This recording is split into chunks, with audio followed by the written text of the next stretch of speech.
Hello students, welcome back to sociology classes. Today our topic is marriage. आज का topic है हमारा विवाह। Okay, so without wasting much time we should start this video on this topic. Introduction of marriage. मानव जीवन का एक महत्वपूर्ण पहलू क्या है? विवाह। और विवाह समाज की मूल नींव है। विवाह एक संस्था के रूप में पुरुषों एवं महिलाओं को पारिवारिक जीवन में स्वीकार करता है। यह एक सुसंगत और मजबूत संबंध है जहां पुरुषों एवं महिलाओं को सामाजिक रूप से बच्चों को जन्म देने की अनुमति है, जो यौन संबंध के अधिकार को दर्शाता है। भारत में विवाह को बहुत पवित्र माना जाता है। विवाह दो आत्माओं का मिलन है, जिसमें आत्माएं मानसिक, आध्यात्मिक और शारीरिक रूप से एक होती हैं। न्याय सम्मत प्राप्त प्रक्रिया द्वारा यह सभ्यता और संस्कृति को एक पीढ़ी से दूसरी पीढ़ी तक स्थानांतरित करने में बहुत महत्वपूर्ण भूमिका निभाता है। विवाह परिवार का आधार है, जिसे समाज का मूलभूत निर्माण खंड माना जाता है। इस प्रकार विवाह पूरे समाज के लिए लाभदायक है। विवाह के पूर्व और पश्चात कई रीति रिवाज एवं परंपराएं निभाए जाते हैं। एक धर्म के रीति रिवाज दूसरे धर्म के रीति रिवाज से भिन्न होते हैं। ओके, इस प्रकार ये कह सकते हैं कि क्या है, ये विवाह एक महत्वपूर्ण पहलू होता है और समाज की मूल नींव भी है, जिसे हम एक संस्था के रूप में स्वीकार करते हैं और पुरुषों और महिलाओं को पारिवारिक जीवन में स्वीकार करता है। ओके, ये क्या है, एक तरीके से एक मजबूत संबंध होता है जहाँ पुरुष और महिलाओं को सामाजिक रूप से, मतलब समाज की दृष्टि से बच्चों को जन्म देने की अनुमति होती है। ओके, और ये बहुत ही पवित्र रिश्ता माना जाता है, जिसमें दो आत्माओं का मिलन होता है, जिसमें मानसिक और आध्यात्मिक शारीरिक रूप से होते हैं, मतलब मानसिक, आध्यात्मिक और शारीरिक रूप से एक होते हैं और सभ्यता और संस्कृति को एक पीढ़ी से दूसरी पीढ़ी तक स्थानांतरित करने में बहुत महत्वपूर्ण भूमिका निभाते हैं। Okay, one of the most important aspect of human life is marriage. Family and marriage is the basic foundations of the society. Marriage as an institution admits men and women into a family life, and it is a consistent and strong relationship where men and women are socially allowed to have children, which signify the right of the sexual relations. In India, marriage is considered as something very holy, and marriage is a union of two souls in which souls are united mentally, spiritually and physically by the lawful procurement process. It plays a very important role in transferring civilization and the culture from the generation to the other generation. Marriage is the base of the family, which thereby considered as the fundamental building block of the society. Thus, marriage is a beneficial to the society as a whole. Before and after the marriage, civil rituals and customs are performed. The customs of a religion varies from the customs of other religion. Okay.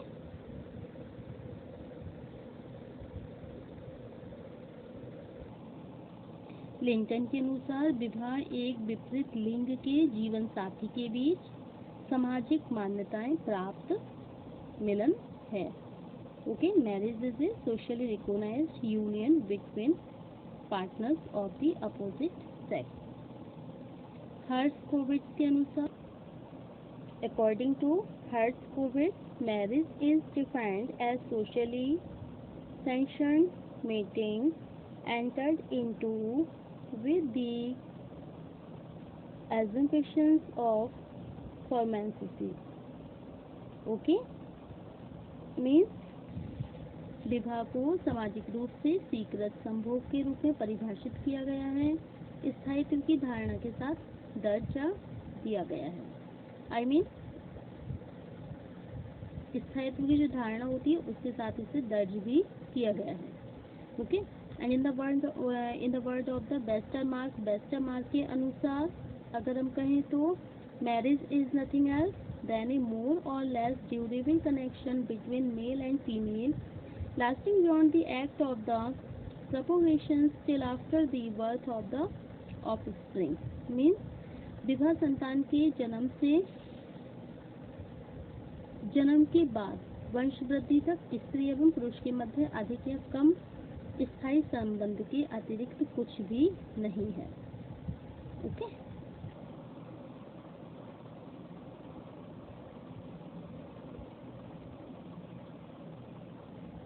Shri Mohammad नियाज के अनुसार यह पति पत्नी का मिलन है जिसे निम्नलिखित 4 संस्थाओं अर्थात धर्म, समाज, नैतिकता, कानून द्वारा अनुमोदित किया गया है।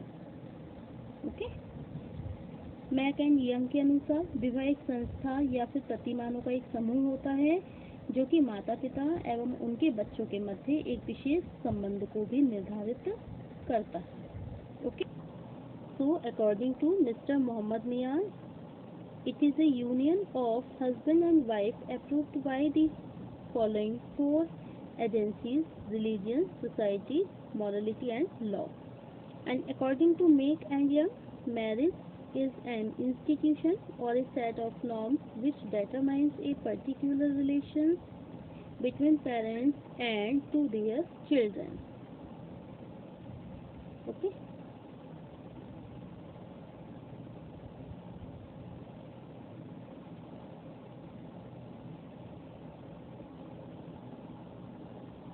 तो विवाह के कुछ उद्देश्य भी होते हैं जैसे कि जैविक उद्देश्य है, सामाजिक उद्देश्य है, आर्थिक उद्देश्य है और मनोवैज्ञानिक उद्देश्य। ओके, विवाह के प्रकार, विवाह के कुछ प्रकार निम्नलिखित रूप से दिए गए हैं जैसे कि एक विवाह प्रथा ऐसा विवाह होता है जहाँ महिला या पुरुष केवल एक पुरुष या महिला से शादी करता है। यह समाज में विवाह का सबसे सामान्य रूप माना जाता है। ओके, सेकंड क्या है आपका बहुविवाह। जब कोई पुरुष एक से अधिक महिलाओं से विवाह करता है या एक महिला निश्चित समय में एक से अधिक पुरुषों से विवाह करती है तो उसे बहुविवाह कहा जाता है। ओके, बहुविवाह, ये जो बहुविवाह है इसको 2 वर्गों में विभाजित किया गया है। बहुपत्नी विवाह, यह विवाह का वह रूप है जिसमें एक पुरुष एक से अधिक महिलाओं से विवाह करता है। बहुपत्नी विवाह प्रतिबंधित विवाह का रूप है क्योंकि एक बड़े परिवार को बनाए रखना सरल नहीं है। इस प्रकार के विवाह में तब वृद्धि हो जाती है जब युद्धों में पुरुषों की संख्या घट जाती है। नेक्स्ट है बहुपति विवाह। यह विवाह एक प्रकार का ऐसा विवाह है जिसमें एक महिला एक से अधिक पुरुषों से विवाह करती है। बहुपति विवाह बहुपत्नी विवाह के विपरीत होता है। उदाहरण के लिए दक्षिण भारत में अगर हम देखें तो टोडा के लोगों के मध्य भाई एक पत्नी को साझा कर सकते हैं। यह तब होता है जब पुरुष गरीब होते हैं और वे अपनी आजीविका समाप्त करने के लिए एक ही भूखंड को साझा करना चाहते हैं, तब वे एक ही घर में एक पत्नी के साथ रहने का भी निर्णय करते हैं। बहुपति विवाह 2 प्रकार के होते हैं, भ्रातृत्व बहुपति विवाह और दूसरा है गैर सहोदर बहुपति विवाह। भ्रातृत्व बहुपति विवाह में क्या होता है, ये एक ऐसा रूप होता है जिसमें कई भाई एक ही पत्नी को साझा करते हैं। इसे एलिफिक के नाम से भी जानते हैं और वर्तमान समय में कुछ आदिवासियों जैसे टोडाओं द्वारा प्रायः भ्रातृत्व बहुपति विवाह का उपयोग किया जाता है। नेक्स्ट पॉइंट है गैर सहोदर बहुपति विवाह। विवाह के इस रूप में यह अनिवार्य नहीं कि पत्नी के परस्पर भाई हो। एक पत्नी अपने प्रत्येक पति के साथ कुछ समय व्यतीत करने जाती है और यह उसके प्रेम पर निर्भर है वह अपने पति के साथ कितने समय तक रहती है। हालांकि अन्य पतियों पर भी उस पर प्रेम की मांग करने का कोई भी अधिकार नहीं होता है। इसके बाद हम बताएंगे हिंदू विवाह के रूप। हिंदू शास्त्रों में विवाह के 8 रूप निम्नलिखित हैं जैसे कि ब्रह्म विवाह। इसमें क्या होता है, यह हिंदू समाज में सबसे व्यापक रूप से देखा जाने वाला विवाह है। इस प्रकार के विवाह में वधू को सभी अलंकरणों के साथ एक सुयोग्य वर को सौंप दिया जाता है। मतलब अलंकरणों का मतलब है बहुत सारे आभूषणों के साथ एक बहुत अच्छे लड़के के साथ उसकी शादी कर दी जाती है, वो होता है धर्म विवाह। नेक्स्ट है प्रजापत्य विवाह। इस प्रकार के विवाह में वधु को वर को सौंपने के साथ साथ प्रसन्नता एवं धर्म के उद्देश्यों की प्राप्ति के लिए भी आशीर्वाद दिया जाता है। नेक्स्ट है आर्ष्य विवाह। आर्ष्य विवाह, इस प्रकार के विवाह का प्रचलन प्राचीन काल से है। इस प्रकार के विवाह में एक ऋषि आर्ष्य कन्या के माता पिता को गाय या बैल या फिर अन्य उपहार भेंट में देता है और उसकी कन्या से विवाह करता है। मतलब माता पिता को गाय या बैल अन्य उपहार भेंट कर उसकी कन्या से विवाह करता है। आर्ष्य शब्द की उत्पत्ति ऋषि शब्द से ही हुई है। नेक्स्ट है देव विवाह। इस प्रकार के विवाह में वधु को एक यज्ञ में पुरोहित की एक निर्धारित भूमिका निभाने वाले पुजारी को दिया जाता है। नेक्स्ट है असुर विवाह। इसमें क्या होता है, विवाह के इस रूप में वर वधु के परिवार को कुछ मौद्रिक मतलब कुछ पैसे या फिर गैर मौद्रिक उपहार देकर वधु से विवाह करता है। माद्री के साथ पांडु का विवाह इस प्रकार के विवाह का एक उदाहरण है। नेक्स्ट है गंधर्व विवाह। गंधर्व विवाह में क्या होता है, इस प्रकार के विवाह में वर वधु का विवाह आपसी स्नेह एवं प्रेम के कारण होता है। राजा दुष्यंत एवं शकुंतला का विवाह भी इस प्रकार के विवाह का एक उदाहरण है। ओके, नेक्स्ट पॉइंट है राक्षस विवाह। इस प्रकार का विवाह उस समय से सामान्य था जब महिलाओं को युद्ध में पुरस्कार के रूप में देखा जाता था। युद्ध के पुरस्कार के रूप में मतलब एक युद्ध किया जाता था और उसमें पुरस्कार के रूप में महिलाओं को रखा जाता था। वर अपने संबंधियों को मारने तथा चोट पहुंचाने के बाद वधु को उसके घर से हिंसक रूप से ले जाता है। ओके, वो होता है राक्षस विवाह, जिसमें छीन झपट के लेना। फिर नेक्स्ट है पैशाच विवाह। इस प्रकार के विवाह में एक पुरुष एक ऐसी महिला के साथ यौन क्रिया करता है जो सो रही है और शराब के नशे में है या फिर बेहोश। विवाह के समारोह के बाद ऐसी गतिविधियां कानूनी हो गई हैं जो पुरुष एवं महिला के यौन संबंध की बात हुई थी। वो होता है आपका पैशाच विवाह। अच्छा, हिंदू विवाह में कुछ आधुनिक परिवर्तन भी हुए हैं। पश्चिमी संस्कृति तथा अंग्रेजी शिक्षा के प्रभाव के परिणाम स्वरूप हिंदू विवाह प्रणाली में महत्वपूर्ण परिवर्तन हुए हैं। इनमें से कुछ महत्वपूर्ण परिवर्तन इस प्रकार है। नंबर 1 है विवाह अनिवार्य नहीं माना जाता है। ओके, सेकंड पॉइंट क्या है, बाल विवाह का विरोध।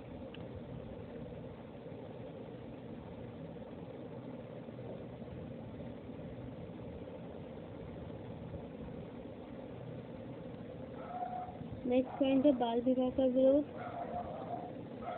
थर्ड पॉइंट है अंतरजातीय विवाह की अनुमति। नंबर 4 है विधवा पुनर्विवाह की अनुमति। नंबर 5 है बहु विवाह का निषेध।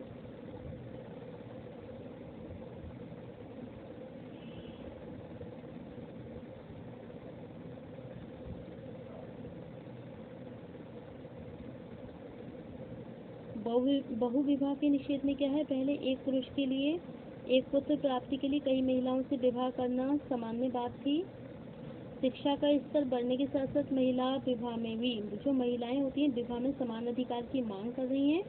1955 के हिंदू विवाह अधिनियम के अंतर्गत बहु विवाह निषिद्ध है।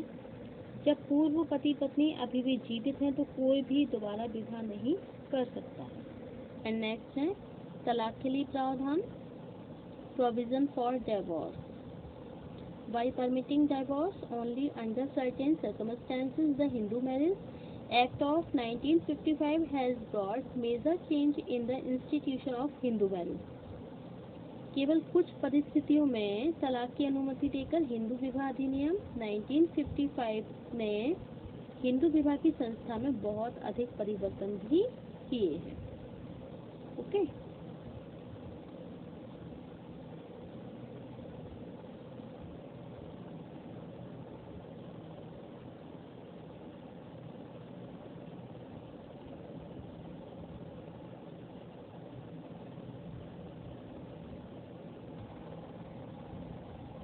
एम ऑफ मैरिज, विवाह के उद्देश्य, क्योंकि आपको पहले ही हिंदी में बता दी गई। ओके, या आप इंग्लिश में भी देख सकते हैं। Biological aim and social aim, economic aim and psychological aim. Okay, जैविक उद्देश्य, सामाजिक उद्देश्य, आर्थिक उद्देश्य और मनोवैज्ञानिक उद्देश्य।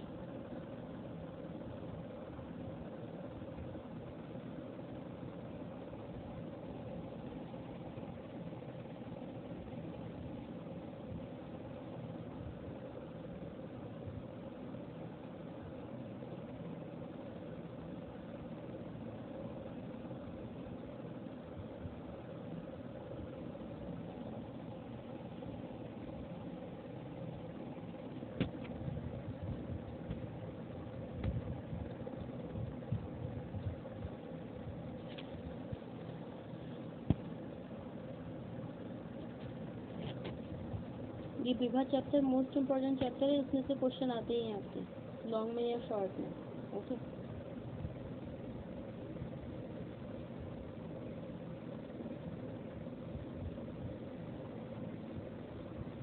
so thank you for watching this video. Thank you so much. Like and subscribe. Thank you.